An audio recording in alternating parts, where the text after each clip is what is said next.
শ্রীমদ্ ভাগবত গীতা অনুবাদ স্বামী রামসুখদাস 11তম অধ্যায়ের প্রথম শ্লোক।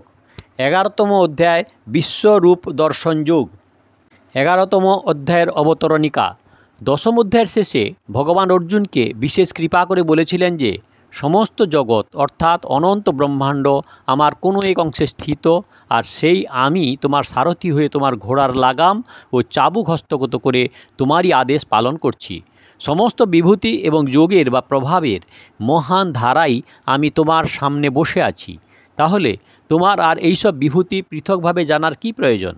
এই কথা শুনে যখন অর্জুনের লক্ষ্য ভগবানের মহতি কৃপার দিকে গেল, তখন তিনি অত্যন্ত আশ্চর্যান্বিত হয়ে বলে উঠলেন।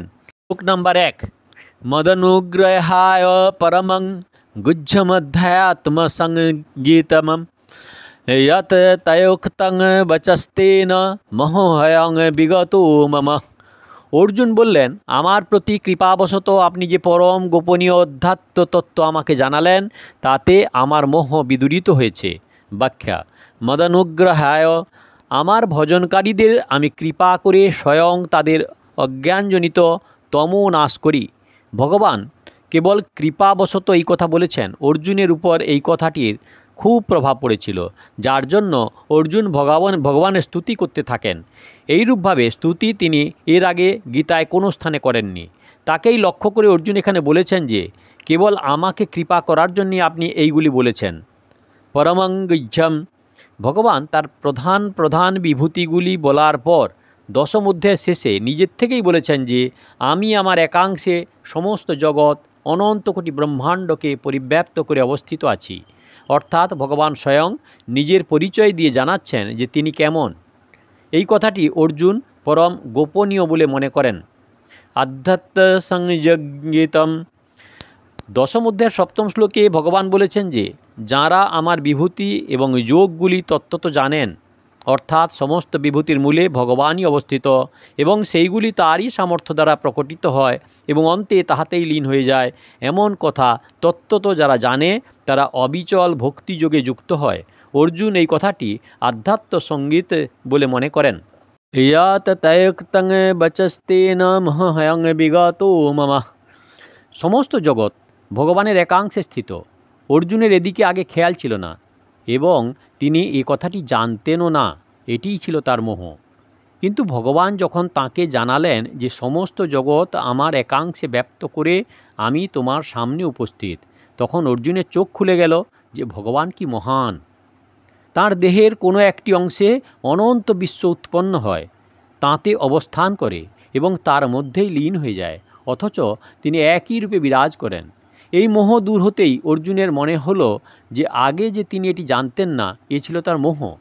তাই অর্জুন নিজের দৃষ্টিতে বলেছেন যে ভগবান, আমার এই মোহ সর্বতোভাবে দূর হলো। কিন্তু অর্জুনের এরূপ বলা সত্ত্বেও ভগবান এটি অর্জুনের মোহ নাশ মেনে নেননি। কারণ ভগবান পরে 49তম শ্লোকে বলেছেন যে অর্জুন, তোমার এই ব্যথা এবং মূঢ়ভাব বা মোহ থাকা উচিত নয়। মা তে ব্যথা মা চ বিমূঢ় ভাব। 11তম অধ্যায়ের শ্লোক নাম্বার 2। ভাবাপ্যয়ো হি ভূতানাং শ্রুতৌ বিস্তরৌ সোময়া তত্তঃ কমলপত্রাচ্ছ মাহাত্ম্যমপি চাব্যয়ম। হে কমললোচন, সমস্ত প্রাণীর উৎপত্তি ও লয় আমি আপনার কাছ থেকেই সবিস্তারে শুনেছি এবং অবিনাশী মাহাত্ম্যও জেনেছি। ব্যাখ্যা: ভবাপ্যয়ো হি ভূতানাং শ্রুতৌ বিস্তরসো মায়া। ভগবান আগে বলেছিলেন যে আমি সমস্ত জগতের প্রভব এবং প্রলয়। আমি ছাড়া অন্য কোনো কারণ নেই। সাত্ত্বিক, রাজসিক ও তামসিক ভাব আমা হতে উৎপন্ন হয়। প্রাণীদের নানা প্রকার ভিন্ন ভাব আমা হতেই হয়ে থাকে। সকল প্রাণী আমা হতে হয় এবং আমা হতেই প্রযত্নশীল হয়। প্রাণীদের আদি, মধ্য এবং অন্তে আমিই বিরাজিত এবং সব কিছু সৃষ্টির আদি, মধ্য এবং অন্তে আমিই থাকি। সেই জন্যেই অর্জুন এখানে বলেছেন যে আমি আপনার কাছ থেকে সবিস্তারে প্রাণীদের উৎপত্তি ও লয়ের বর্ণনা শুনেছি। এর তাৎপর্য প্রাণীদের উৎপত্তি ও বিনাশের কথা শোনা যায় এবং তাৎপর্য হলো এটি জানা যে সকল প্রাণী আপনার থেকে উৎপন্ন হয়, আপনাতে অবস্থান করে এবং আপনাতেই লীন হয়ে যায়, অর্থাৎ সব কিছুই আপনি। মাহাত্ম্যপি চাব্যয়ম, আপনি দশম অধ্যায়ের সপ্তম শ্লোকে বলেছেন যে যাঁরা আমার বিভূতি ও যোগ তত্ত্বত জানেন তারা অবিচল ভক্তিযুক্ত হন। এইভাবে আপনার বিভূতি ও যোগের মাহাত্ম্য তত্ত্বত জানার মাহাত্ম্য আমি শুনেছি। মাহাত্ম্যকে অব্যয় বলার অর্থ হলো এই যে ভগবানের বিভূতি এবং যোগ তত্ত্বত জানলে ভগবানে যে ভক্তি ও প্রেম হয়, ভগবানে যে অভিন্নতা হয়, তা সবই অব্যয়। কারণ ভগবান অব্যয়, নিত্য বলে তার ভক্তি এবং প্রেমও অব্যয়। শ্লোক নাম্বার 3। एवमेतद् यथार्थतमात्मानं परमेश्वर दुष्टुमिच्छामि ते রূপমৈশ্বরং পুরুষোত্তম। হে পুরুষোত্তম, আপনি নিজেই নিজেকে যেমন বললেন বাস্তবে তা তেমনি। হে পরমেশ্বর, আপনার ঐশ্বরিক রূপ আমি দেখতে চাই। ব্যাখ্যা। পুরুষোত্তম এই সম্বোধনটি ব্যবহার করার অর্থ হলো এই যে হে ভগবান, আমার দৃষ্টিতে এই জগতে আপনার চেয়ে কেউ উত্তম শ্রেষ্ঠ নেই, অর্থাৎ আপনিই সবথেকে উত্তম শ্রেষ্ঠ। পরবর্তী পঞ্চদশ অধ্যায়েও ভগবান এই কথাই বলেছেন যে আমি ক্ষরের অতীত এবং অক্ষর হতেও উত্তম, তাই আমি শাস্ত্র ও বেদে পুরুষোত্তম নামে প্রসিদ্ধ। এবমেতদ্ যথার্থতমাত্মানং। হে পুরুষোত্তম, আপনি আপনার অলৌকিক প্রভাব সামর্থ্য সম্বন্ধে যে বর্ণনা দিয়েছেন তা প্রকৃত ওইরূপ। এই জগৎ আমা হতে উৎপন্ন হয়ে আমাতেই লীন হয়। আমা ভিন্ন এর আর কোনো কারণ নেই। সব কিছুই বাসুদেব, ব্রহ্ম, আধ্যাত্ম, কর্ম, অধিভূত, অধিদৈব এবং অধিযজ্ঞ রূপে আমি অবস্থিত। অনন্য ভক্তি দ্বারা প্রাপ্ত যে পরম তত্ত্ব তা আমি। আমা দ্বারাই এই সম্পূর্ণ চরাচর ব্যাপ্ত, কিন্তু আমি এই জগতে এবং জগৎ আমাতে নেই। সৎ এবং অসৎ রূপে সবাই আমি। আমি জগতের মূল কারণ এবং সমস্ত জগৎ আমা হতেই সত্তা প্রকাশ লাভ করে। এই সমস্ত জগৎ আমার কোনো একাংশে অবস্থিত ইত্যাদি নিজের সম্বন্ধে আপনি যা কিছু বলছেন তা সবই যথার্থ। পরমেশ্বর ভগবানের কাছেই অর্জুন প্রথম শোনেন যে আমি সকল প্রাণীর এবং সকল লোকের মহেশ্বর। ভূতানামীশ্বর হোপি সর্বলোক মহেশ্বরম। তাই অর্জুন ভগবানের প্রভাবে প্রভাবিত হয়ে এখানে তাকে পরমেশ্বর বলে সম্বোধন করেছেন, যার অর্থ হলো যে হে ভগবান, প্রকৃতপক্ষে আপনিই পরমেশ্বর এবং আপনিই সকল ঐশ্বর্যের মালিক। দ্রষ্টুমিচ্ছামি তে রূপমৈশ্বরম। অর্জুন বলেছেন যে আমি আপনার কাছ থেকে আপনার মাহাত্ম্যসহ প্রভাবগুলি শুনেছি এবং সেইগুলি সম্পর্কে আমার হৃদয়ে দৃঢ় বিশ্বাস জন্মেছে। সমস্ত জগৎ আমার শরীরের একাংশে অবস্থিত। এ কথা শুনে আমার মনে আপনার সেই রূপ দর্শন করার প্রবল বাসনা হচ্ছে।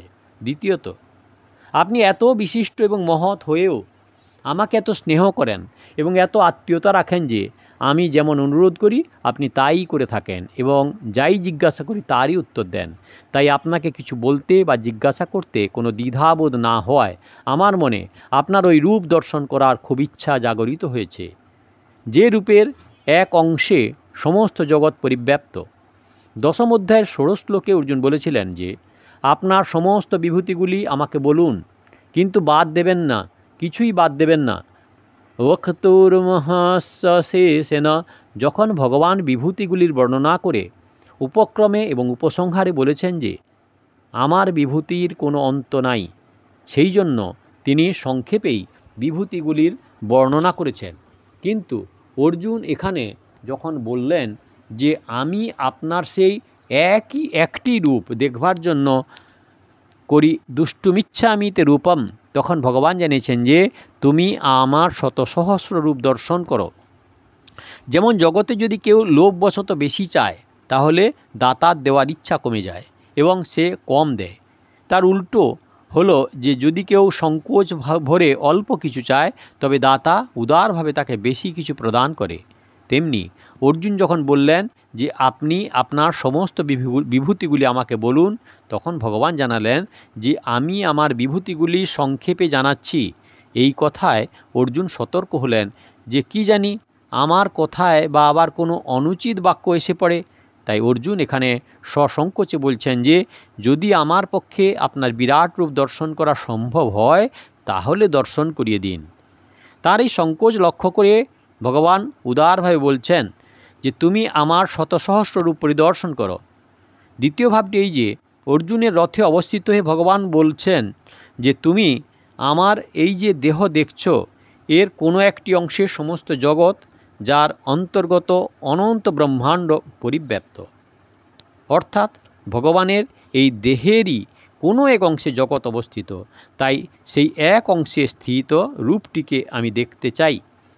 অর্জুনের রূপম একটি রূপ বলার এইটি অভিপ্রায় বলে মনে হয়। এ হলো 11তম অধ্যায়ের শ্লোক নাম্বার 1, 2, 3। দয়া করে সাবস্ক্রাইব করবেন, ভালো লাগলে লাইক করবেন, শেয়ার করবেন, আর গীতার শুরুর থেকে দেখতে হলে কাকন বাসুতে ক্লিক করে ভিডিও দেখুন, আর আগের ভিডিওর জন্য দয়া করে অপেক্ষা করুন।